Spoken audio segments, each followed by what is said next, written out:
L'unité de production a pour nom l'unité de production de Pantin, puisqu'elle se situe dans le territoire de Pantin, même si elle est sur un terrain qui appartient à la ville de Paris. Nous avons investi 3 millions d'euros dans la rénovation du site. On avait un certain nombre d'objectifs majeurs, au premier desquels libérer complètement le quai, puisqu'avant nous avions à la fois la circulation de nos camions poupies, des camions citernes, des vélos, des joggers. Et c'est vrai que les vélos et les joggers sont très tentés de longer le canal. Deuxième objectif majeur, c'était de revoir complètement, donc de revoir les locaux sociaux dans lesquels nous avons nos chauffeurs, notre personnel, que ce soit le personnel affecté à 100% au site ou le personnel de passage. C'est la base vie qu'on voit derrière moi aussi, qui est RT 2012 avec douche, climatisation, toilettes, réfectoire, etc., etc. Autre objectif, c'était d'améliorer la performance de ce site industriel.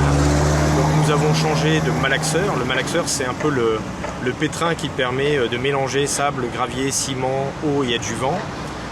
Et nous sommes passés d'un malaxeur de 2 mètres cubes à un malaxeur de 3 mètres cubes. C'est un site qui va, on va dire, livrer 50 à 60 000 mètres cubes en période basse, en période de crise, et qui peut aisément monter à 90 000 mètres cubes si on doit pousser le site dans le cadre des travaux qui peuvent avoir lieu autour de nous. Notre sable et notre gravier arrivent par la voie d'eau. Ça arrive notamment d'un site qui est au sud de Fontainebleau, qui est également donc sur les bords de Seine. Et donc on fait arriver ça sur des péniches qui vont faire facilement 600 tonnes. Et chaque péniche de 600 tonnes, ça représente 20 camions qui auraient pu transporter 30 tonnes de matériaux. Et donc on économise aux riverains cette présence de camions. À l'année, ça peut facilement représenter 3 000 à 4 000 camions actuellement.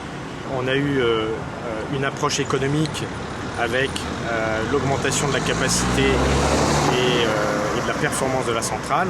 On a eu le social avec la réflexion de la base vie et le souci du bien-être au travail de nos salariés et de nos chauffeurs en livraison poupie. Et puis le souci environnemental avec cette continuité d'exploitation par la voie d'eau pour l'arrivée de nos matériaux.